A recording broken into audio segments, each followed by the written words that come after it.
Në një kohë shumë përpara qyteteve, shkrimit dhe historisë së regjistruar, njerëzit tashmë flisnin, por fjalët e tyre janë zhdukur. Para 10 mijëra vitesh, në epokën e gurit, grupet vogla njerëzish endeshin nëpër savana, pyje dhe akullaja. Ata gjuanin, ndiznin zjarr dhe ndanin histori rreth flagëve të natës. Por mbi të gjitha, ata komunikonin me gjuhë që sot askush nuk i njeh më. Asnjë regjistrim, asnjë shkrim, asnjë dëshmi e drejt për drejt nuk ka mbetur nga këto gjuhë. Megjithatë, shkencëtarët po përpiqen të rindërtojnë se si mund të kenë tingëlluar zërat e parë të njerëzve. Origjina e gjuhës është një nga misteret më të mëdha të evolucionit njerëzor. Studiuesit besojnë se aftësia për të folur mund të ketë filluar qindra vite më parë, kur truri i paraardhësve tan filloi të zhvillohej dhe bashkëpunimi në grup u bë thelbësor për mbijetesën.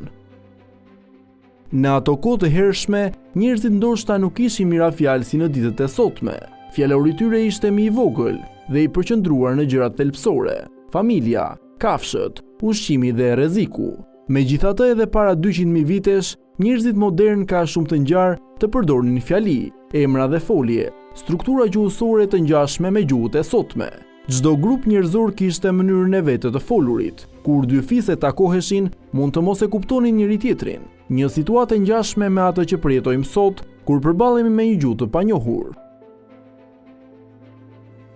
Me kalimin e mijëra viteve, këto gjuhë ndryshuan. U ndan dhe shumë prej tyre u zhdukën pa lënë gjurmë. Por si mund të studiohet një gjuhë që nuk është shkruar kurrë?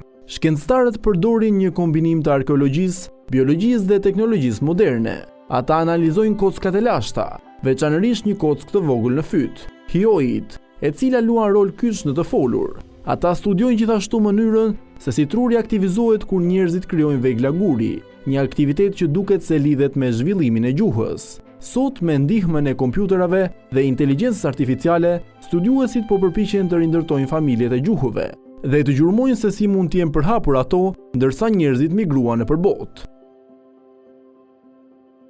Megjithatë, një gjë mbetet e sigurt: çdo gjuhë që flasim sot është pasardhëse e atyre zërave të lashtë. Fjalët që përdorim çdo ditë janë jehona të një historie shumë më të vjetër, një histori që fillon rreth zjarreve të epokës së gurit, kur njerëzit e parë nisën të ndanin mendimet e tyre me tinguj. Dhe megjithse gjuhët e tyre janë zhdukur, një gjë ka mbetur: nevoja njerëzore për të treguar histori, sepse në thelb të çdo gjuhe, të çdo kohe, qëndron e njëjta dëshirë: të kuptojmë njëri tjetrin.